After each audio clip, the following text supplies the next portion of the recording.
And good evening. You're listening to Modern Mystic Radio. I'm your host, Sarah. I hope you're having a great start to the week. Just a quick reminder of how you can get hold of me outside of the show. You can visit my website, which is www.modern-mystic.co.uk, and you can find me on Facebook under Modern Mystic and Mystic Saira. Now tonight I have a very special guest with me. He is an international soul guide light worker. He's also the owner of the Holistic Spiritual Practice College. He's a name vibration reader, advanced spirit guides, or animal spirit guide, should I say, an animal aspects reader. He's also an advanced future life progressionist and advanced past life regressionist. He's a psychic medium, kundalini activator, and he's read for celebrities all over the world. I'm just going to welcome in EJ Soul Guide. Hi EJ, how are you? I'm very well, thank you. Hi, Sarah. Hi.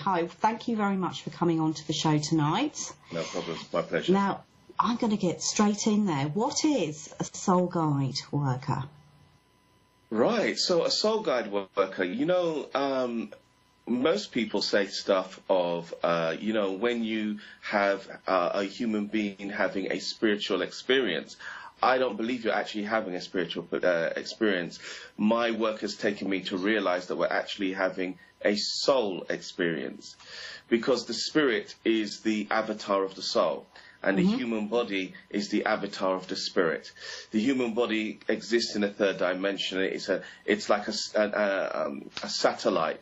It navigates on planet Earth and sends messages back up to the spirit, and the spirit sends it to the soul where it's banked. Because really what we're having here is, your soul could be thousands of years old. And of course, because your soul and your spirit are eternal, so is the information that's gathered every time you reincarnate and come back, either as male or female, Caucasian or African or Native American. It really is about what ultimately your soul is going to be at the end of its journey. Oh, wow, fantastic. So tell us a little bit about how you got onto your spiritual journey.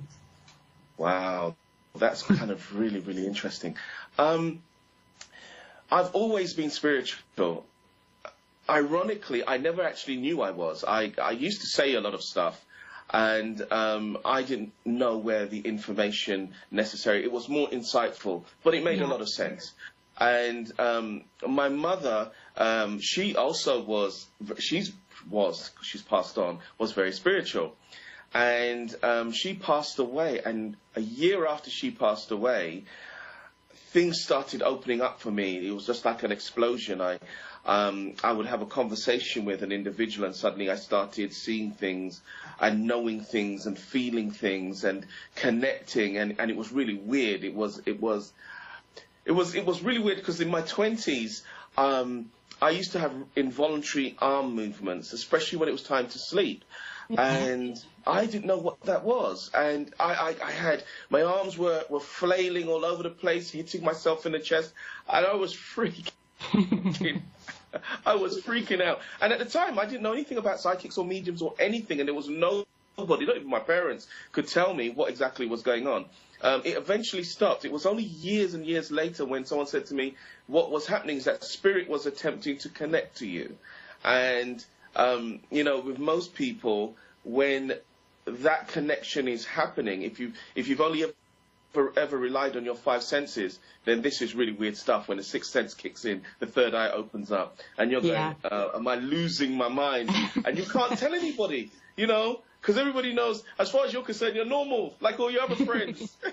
You don't want to tell them, when I go to people, when I went to sleep last night, I had this really lovely dream. And I go, when I went to sleep last night, my arms were all over the place, and I was bashing myself. And you can't really, and in those days, it wasn't cool to tell people stuff like that, so you kind of kept it to yourself. But certainly, after my mother passed, and ironically enough, my mum is one of my spirit guides. Mm-hmm. Yeah. And so how did things progress from there? So you started off having these experiences, and obviously you've developed that into the types of readings that you do. How did you make that jump from just having psychic ability and passing on in an insightful way to actually sort of working with it? Good question. I have a friend of mine that I met some years ago. Her name is Gina Bat, and she's been doing this for over 45 years. So, of course, I calmly went on the phone and said to her, Gina, damn it, I'm losing my mind. So I said, can you help me? And I spoke really slowly so she could understand me. I'm seeing all things, everything's happening, I don't know what's happening with me, everything's happening, I can't see. And so she said, certainly, yes, come up, EJ, and we will help you. And I went to see her, and she sat me down, and she took me through what she likes to call her psychic development course. And she took me through that process. And the wonderful thing about it was learning and understanding that I had the freedom to choose how to do this work. I was able to get my guardians in place, my tall walkers, my protectors, because there's certain things I wouldn't necessarily include in my work. I don't talk about whether someone's going to die. I don't do lottery numbers. I don't do gambling. I'm not really interested in any spirits or entities who were annoyed with a family member, has passed on and wants to come back and still berate the living. So, my guardians keep those away. Essentially, my work is about helping people to really find their truth, to find what is intrinsically, why did you come here? What is your sole purpose? Who are you? And normally in that kind of struggle, what tends to happen is if you're unaware of what your life purpose is, then you're going to have all sorts of conflicts, which you will call a problem, when in fact, most of the time, you've chosen these experiences because you want your growth, your elevation, or you're either repeating something you didn't complete last time or you hadn't learned, or you want to learn something new. So we choose our experiences that we want to have here. And that's where my work comes in. It allows me to help an individual to truly understand that. In my readings, I don't give you what you need. I give you what you want. Because typically you have, the wrong answers to the right questions, and you really want to understand what's going on for you. So when I do my readings, Spirit will only give me what they feel you can handle.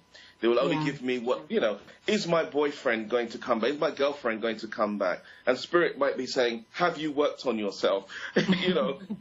Because once you answer that question, it will make sense as to why certain things are in your life. And once you've been able to truly understand, oh, really? So this is what I'm about. Then you no longer want to know whether he or she is coming back. You most probably want to know, when am I going to meet that person on this level or this vibration? So I love this work. I love it. It's great. It's great. So tell us a little bit about name vibration readings. Oh, yes. Now, the discovery of a name vibration. I'm part of a WhatsApp group called Kundalini Group. I got my Kundalini activated, and basically all the students got together and we were on this WhatsApp group. And I kind of stumbled on it by accident. Someone had said something that they hated their name. And I said, what's your name? And they told me, and for some reason I tuned into this name, and I was able to tell them so much stuff about who they are, whether or not that name was the correct vibration for them in order for their gifts to come through. You see, most people believe that life began the minute that they were born, when in fact there is more going on the other side than they are on this side of the veil. Yeah. And you leave your gifts. If you imagine you've reincarnated several times, you've logged, you've banked information about all your life experiences that you have, and you can actually, before coming into this life, especially if you're going to repeat certain gifts that you have, whether you're psychic or medium, an empath, clairvoyant, clairsentient, you can actually call in at some point in your existence when you want those gifts to come through for you again. Some are childhood, some are later on in life. So what happens is, to have a name is actually a spiritual experience, regardless of whether the person naming you is aware that that process is happening. And the reason you're given a name is because when you come into this world, you know, when babies are born, they are silent until they start crying. And then when they cry, they go, yeah, they start to cry. Now, the taking in of that breath is when spirit has entered the body. Spirit doesn't actually enter the body of a child when it's in the womb. It actually enters the body the minute the child is born, and it takes its first breath. And when you give the baby a name, it is a signpost which allows the data from your previous experience to now locate you.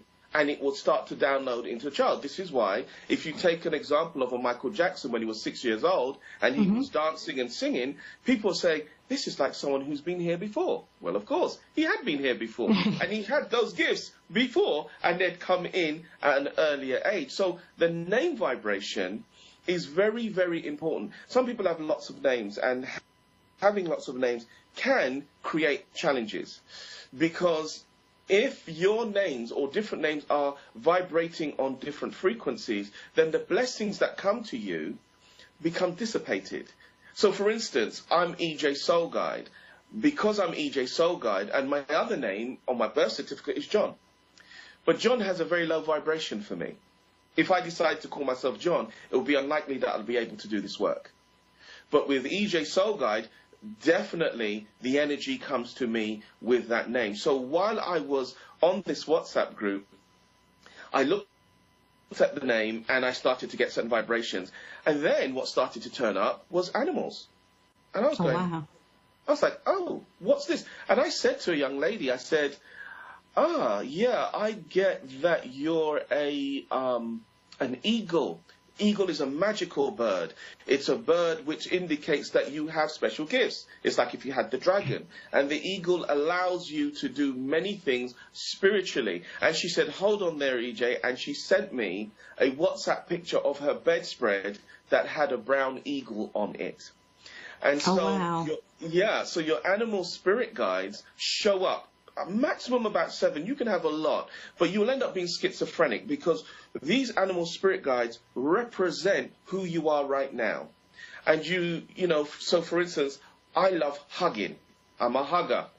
So one of my spirit guides is a grizzly bear, and then sometimes a panda. So I'm a bear, and that's where the hugging comes in. I'm also a teacher, so the wolf comes in. So you'll get people where they are more dominant in their behavior.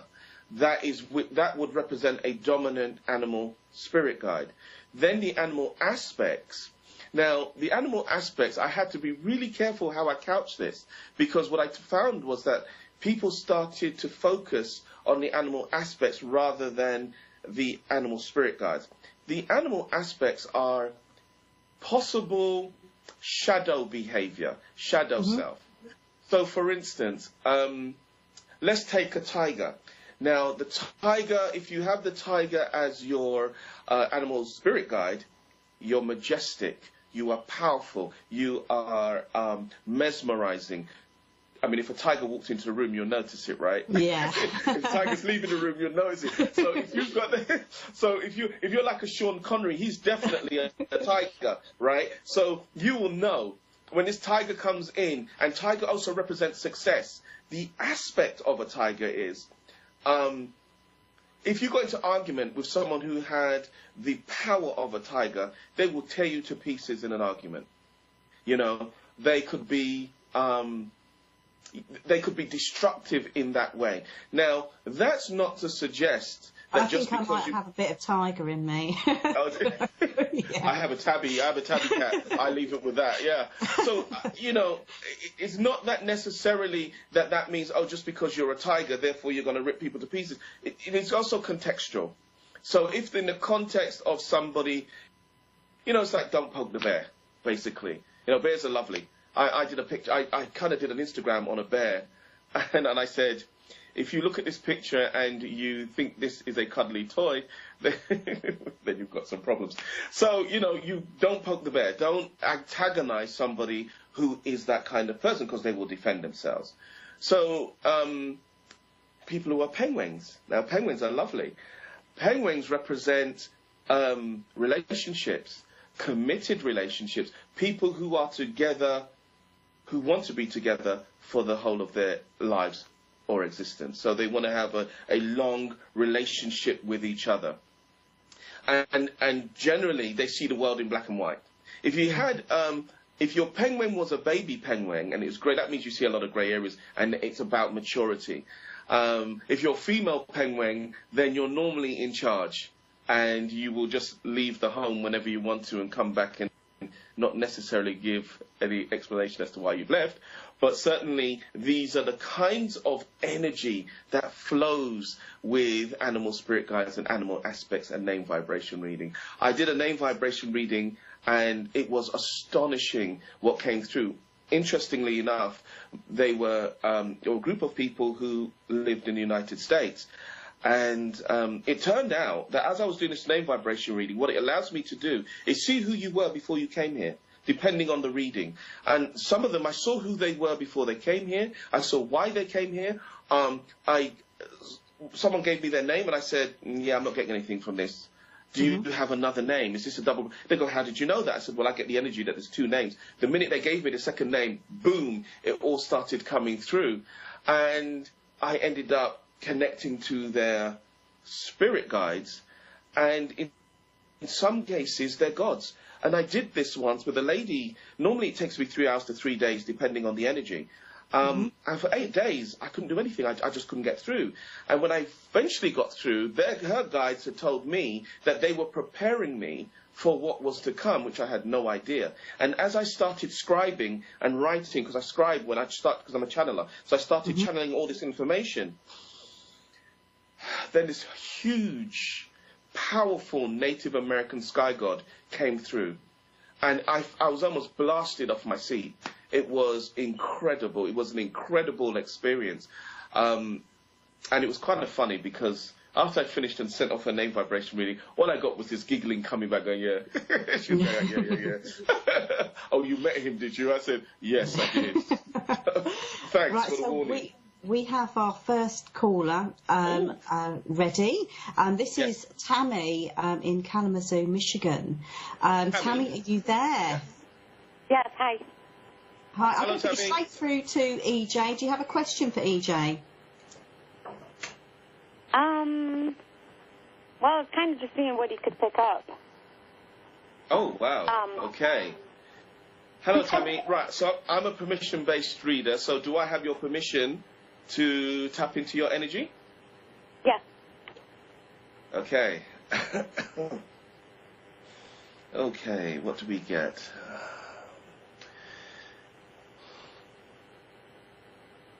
Okay. Well, the first word that seems to come up for me is separation and distance. Why am I getting separation and distance? Okay. Okay, movement. All right, so I'm just going to say what I feel. I get the sense that there's movement coming. My eyes are closed. Sorry, I'm channeling. I'm getting the sense that there's movement with you, or there's time to move, travel, separate. What am I getting? Yeah, you want something. What is that? Okay, so I'm getting also withdrawn. It's almost feeling like you've stepped back. It's like you're stepping back. You're feeling isolated. Why am I getting isolation? Hold on, I'm going to take my deck. I need my deck. What am I getting? Woo. Okay, ooh, there we go. Fourth floor comes to the door. Oh, look at that. Now, this is the card I've got, and it's come up, and it says traveling.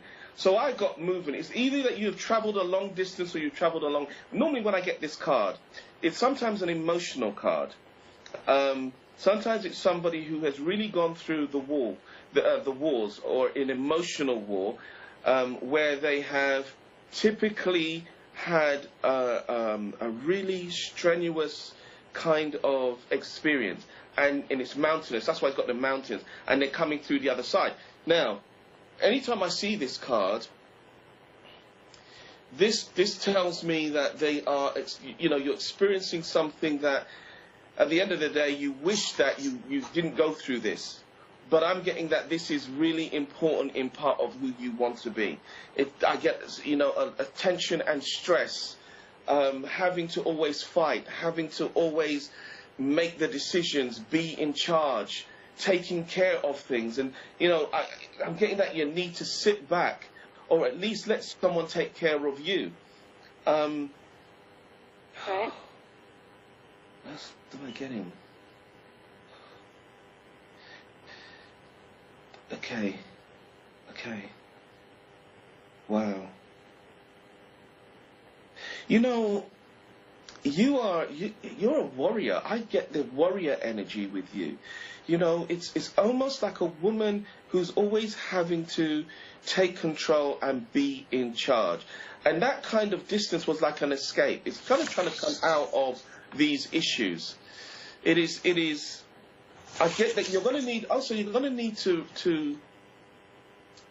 make some changes about who is around you, and who you speak to, and being understood. It's almost like you're always having to prove who you are, make out who you are, say, oh wow, this is quite interesting. It's like nobody listens to you.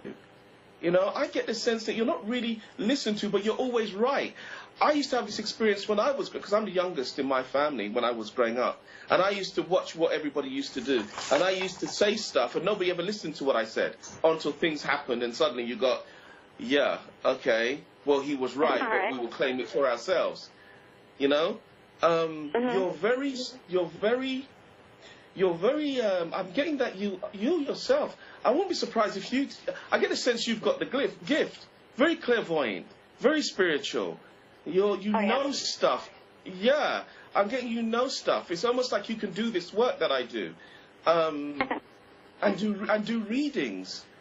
It is, okay, I get the word Reiki has jumped up in front of me, healing has jumped up, mediumship has jumped up. You have a lot of gifts. You have a lot of gifts. And these gifts... Okay. Right, okay. All right, yeah, sorry, I'll have to talk to my... Can you put it in English, please, in a way I can describe? Thank you. Okay. You can do this work. I think you're doing this work. I think you're a reader. I get the sense that you're already doing this work. And you're very powerful. You're very powerful with this thing and very accurate when you do your work. EJ, I'm going to have to, yes. We're going to have to kind of wrap this up because we're nearly at the end of the show. I hope, Tammy, that made sense for you. Thank you very much for coming on the show. EJ, if people want to get hold of you, how can they do that? Oh, right. So you can get hold of me on www.hspractice.co.uk, or you can email me on info@hspractice.co.uk. Oh, it's been an absolute pleasure to have you on, EJ. Thank you so much. The divine in me embraces the divine in you. And hopefully we'll get you back again very, very soon. Yes. I'm pretty sure our listeners have absolutely loved the show tonight. Okay, so we're going to leave it there. I'm just going to remind everybody that they can get through to me on my website, which is www.modern-mystic.co.uk.